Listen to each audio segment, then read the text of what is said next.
What if I told you that the reason love has not entered your life yet may have nothing to do with bad luck, bad timing, or the fact that you have not met the right person? What if the real reason is hidden somewhere much closer than that? Right now, as you watch this video, your mind is sending signals through every decision you make, every belief you hold, every expectation you carry about yourself and about other people. And those signals are shaping what you notice, who you trust, who you ignore, and who feels familiar enough to let into your life.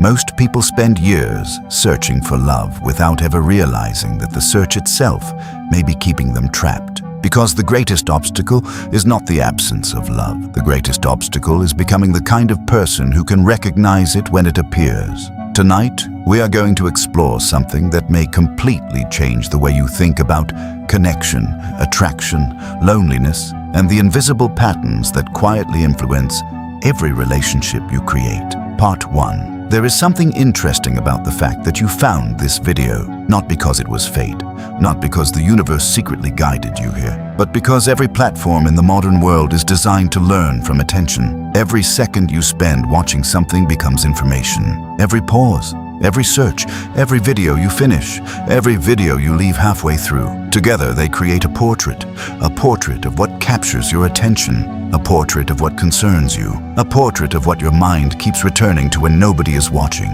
Most people believe they know what they want, but if someone could examine every decision they make throughout an ordinary day, a very different picture would often appear. Because human beings do not always move toward what they say they want. They move toward what feels familiar, and familiar is one of the most powerful forces in existence. The mind is constantly trying to predict the future. To do that, it relies on the past. What felt safe before becomes attractive now.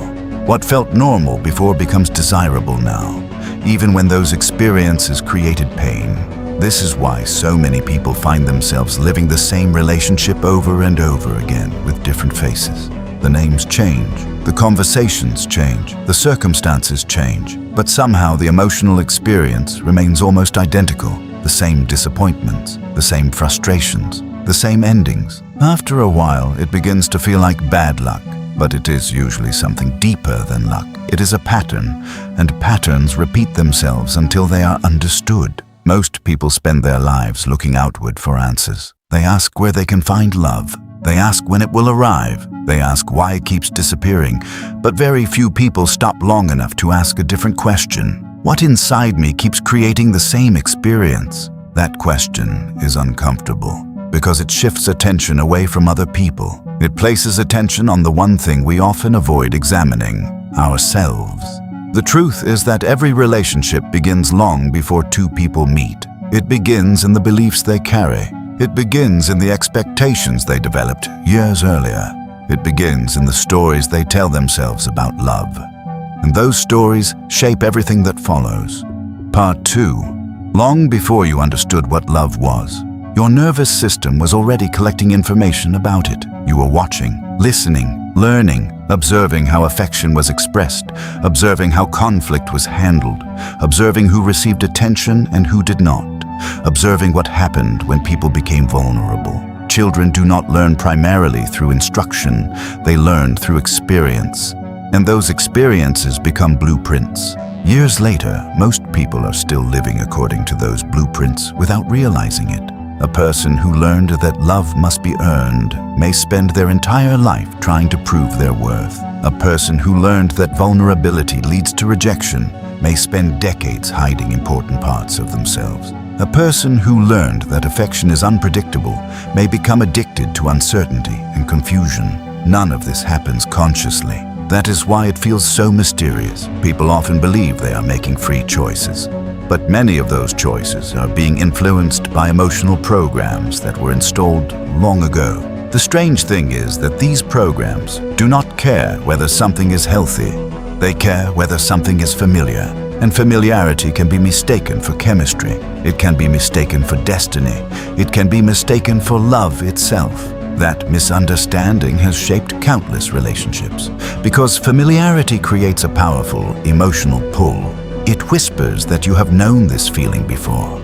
It convinces you that this must mean something important, and sometimes it does. But sometimes it simply means you have entered an old pattern again. Part 3. One of the greatest paradoxes of human life is that the harder people chase love, the further away it often seems to move. At first, this makes no sense. If you want something, shouldn't more effort bring better results? In some areas of life, that is true, but relationships do not operate according to the same rules as a business project or a financial goal. The moment love becomes something you desperately need, it begins carrying pressure, and pressure changes behavior. It changes how you communicate, it changes what you tolerate, it changes what you ignore, it changes what you convince yourself to accept. The fear of being alone can become so powerful that people stop evaluating whether a relationship is healthy. They become focused only on avoiding loneliness. And when avoidance becomes the goal, judgment becomes distorted. People stay where they should leave. People ignore what they should confront. People silence what they should express, all because they believe losing the relationship would be worse than losing themselves. But every compromise leaves a mark. Every moment spent abandoning your truth weakens your connection to yourself. Eventually, you reach a point where you no longer know whether you are acting from love or fear, and that is where many people become trapped. Part 4. At the center of every meaningful relationship is a simple human need. The need to be seen, not admired, not envied, not desired, seen. There is a difference. Admiration can happen from a distance. Desire can happen from a distance. But being seen requires closeness. It requires honesty. It requires allowing another person to witness the parts of you that do not appear in public. This is why genuine connection feels so rare. Because most people are interacting through carefully constructed versions of themselves. Versions designed to impress. Versions designed to protect. Versions designed to avoid rejection. The tragedy is that these protective masks often become the very thing preventing intimacy, because another person cannot connect deeply with a performance. They can only connect deeply with a human being. Real connection begins the moment the performance ends. Part 5. There comes a moment in every person's life when they must decide whether safety is more important than connection. At first, the answer seems obvious. Most people choose safety. They choose emotional distance. They choose control. They choose predictability. Because vulnerability feels dangerous. It creates uncertainty. It creates risk. It creates the possibility of disappointment. But there is something important that many people discover too late. The same walls that keep pain out also keep love out. The same defenses that prevent rejection also prevent intimacy. The same strategies that protect the heart can slowly isolate it. And isolation has a cost. Not an immediate cost. A gradual one. A cost measured in years. Years of wondering what might have happened if you had been a little more honest. A little more open. A little more willing to be seen. Part 6. Perhaps the greatest misunderstanding about love is the belief that it begins when another person enters your life. In reality, it begins much earlier. It begins the moment you stop running from yourself. It begins the moment you stop waiting for someone else to complete a story that only you can complete. It begins the moment you stop treating love as a destination and start treating it as a way of being. Because every relationship you create is ultimately filtered through the person you are. Your beliefs, your habits, your expectations, your fears, your willingness to trust, your willingness to receive, your willingness to remain authentic even when authenticity feels risky. The quality of your relationships can never consistently exceed the quality of your relationship with yourself. That is why the real work is not searching harder.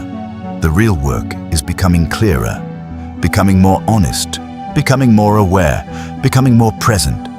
And when that happens, something remarkable begins to occur. You stop chasing, you stop forcing, you stop performing, and for the first time you become capable of recognizing the kind of connection you were looking for all along. Not because the world changed, but because you did. And sometimes that changes everything. Part 7. There is a question that almost nobody asks when they think about love. The question is not whether love exists. The question is not whether the right person exists. The question is not even whether you will eventually meet them. The real question is this: if the person you have been waiting for walked into your life tomorrow, would you actually recognize them? Most people immediately answer yes. Of course they would. How could they not? They have spent years imagining that moment, years thinking about what it would feel like, years wondering what kind of person they would be, years hoping for the day it finally happens. But recognition is not as simple as people think, because human beings do not see reality exactly as it is.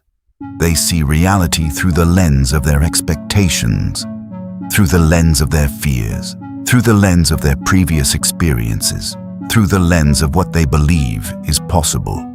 And sometimes those lenses become so powerful that they distort everything. A person can walk directly into an opportunity and fail to recognize it. A person can stand in front of genuine affection and interpret it as weakness. A person can encounter sincerity and mistake it for boredom. A person can experience stability and mistake it for a lack of chemistry. This happens more often than people realize, because many individuals become conditioned to emotional intensity. And emotional intensity is not the same thing as emotional connection. The two can look similar from a distance, but they create completely different outcomes. Intensity feels exciting. Connection feels safe. Intensity creates obsession. Connection creates trust. Intensity creates emotional highs and emotional lows. Connection creates consistency.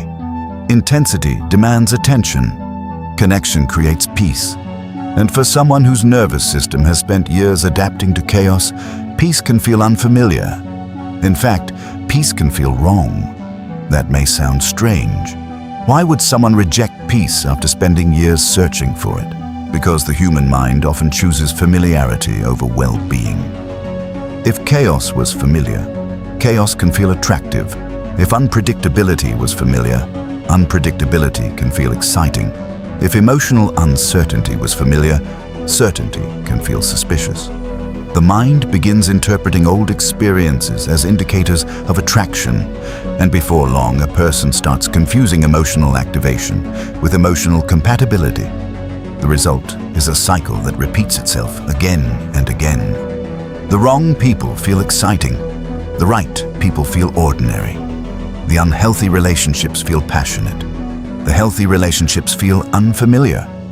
And because unfamiliarity creates discomfort, many people walk away before something meaningful has the opportunity to grow. This is one of the reasons mature love often arrives differently than expected. Movies teach people to look for fireworks. Stories teach people to look for destiny. Popular culture teaches people to look for overwhelming certainty. But real connection frequently begins in a quieter way. It begins with respect. It begins with honesty. It begins with consistency. It begins with a growing sense of emotional safety. At first, those things may not seem dramatic. In fact, they may seem almost invisible. But over time, they become the foundation of something much stronger than excitement alone. Because excitement can disappear, attraction can fluctuate, circumstances can change, life can become difficult, and when those things happen, what remains is not intensity. What remains is character. What remains is trust. What remains is the quality of two people choosing each other repeatedly, even when life becomes complicated. Unfortunately, many people never reach that stage because they are still searching for a feeling instead of searching for a person.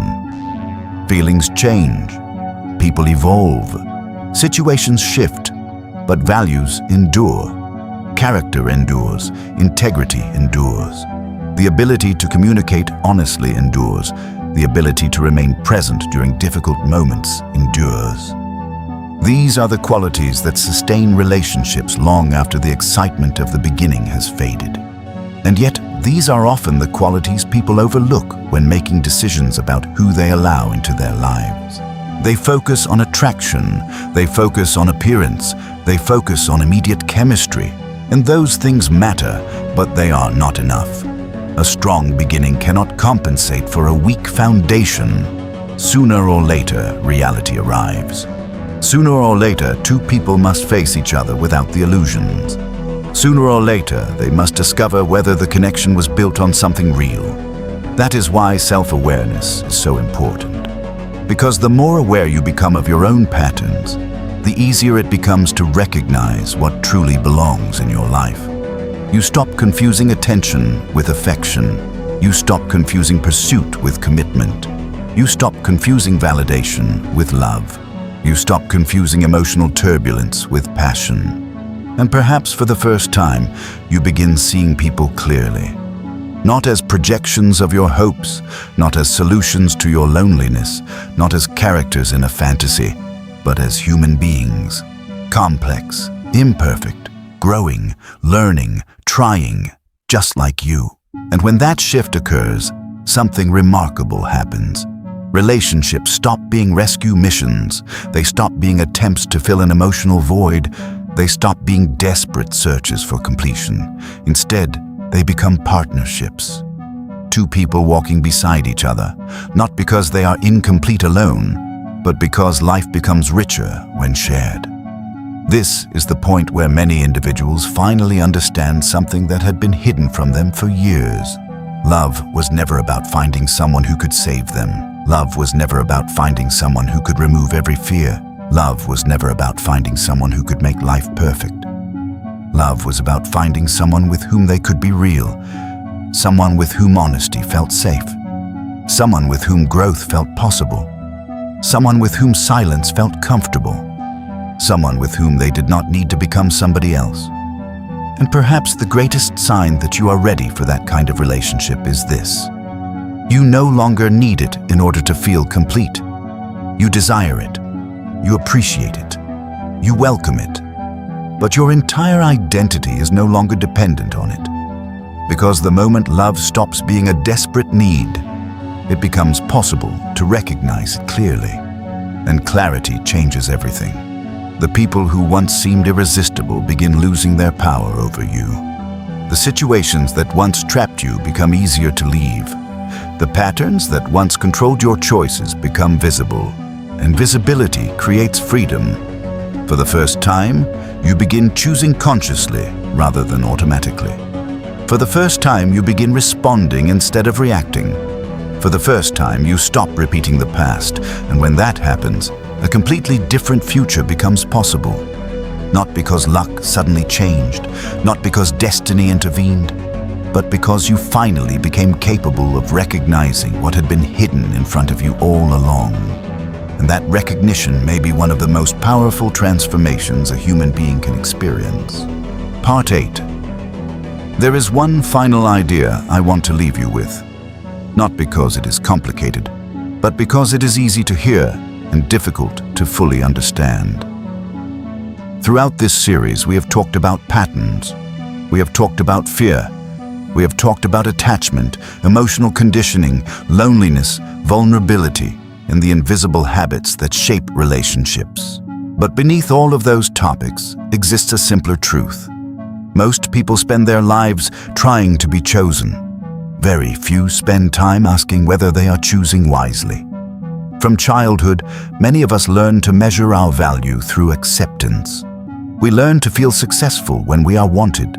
We learn to feel rejected when we are ignored. We learn to feel important when someone gives us attention. And because of that, we often enter relationships with a question running silently in the background. Will they choose me? The problem is that this question immediately places your attention outside yourself. Your happiness becomes dependent on another person's decision. Your confidence becomes dependent on another person's approval. Your future becomes dependent on another person's feelings. And without realizing it, you surrender your power. But something changes when you begin asking a different question. Not, will they choose me? But, are they someone I should choose? That single shift changes everything. Because now, you're no longer operating from fear. You're operating from awareness. You're no longer chasing validation. You're evaluating compatibility. You're no longer trying to convince someone to stay. You are observing whether their actions align with their words, whether their character matches their promises, whether their presence brings peace or confusion, whether they contribute to your growth, distract you from it. The truth is that not everyone who enters your life is meant to remain there. Some people arrive to teach lessons. Some people arrive to reveal wounds. Some people arrive to expose insecurities you didn't know existed. And some people arrive simply to show you what you no longer want. At first, these experiences can feel painful. Sometimes they feel like failure. Sometimes they feel like wasted time. But when viewed from a larger perspective, even the relationships that ended may have been serving a purpose. Not because everything happens for a reason, but because every experience contains information. Every disappointment teaches something. Every heartbreak reveals something. Every ending exposes something that was previously hidden. The question is whether you are willing to learn from it. Many people experience the same lesson repeatedly because they focus only on the pain. They never examine the pattern. They never ask why they were attracted to that situation. They never investigate what part of themselves participated in creating the outcome. And because the lesson remains incomplete, the cycle continues. Different person, same story. Different face, same ending. Different year, same pain. Growth begins the moment you become curious instead of defensive. The moment you stop asking, why does this always happen to me? And begin asking, what is this experience trying to teach me about myself? That question transforms suffering into information, and information creates awareness. Awareness creates choice, and choice creates change. As the years pass, many people eventually discover that the greatest transformation was never finding the perfect relationship. The greatest transformation was becoming the kind of person who no longer abandons themselves, a person who can remain honest even when honesty feels uncomfortable, a person who can maintain boundaries without guilt, a person who can communicate clearly instead of expecting others to read their mind, a person who can walk away from situations that do not align with their values, a person who can give love without losing themselves in the process. Because real confidence is not believing someone will never leave. Real confidence is knowing that even if they do, you will still be okay. Real confidence is trusting your ability to navigate uncertainty. Real confidence is understanding that your worth was never dependent on another person's decision.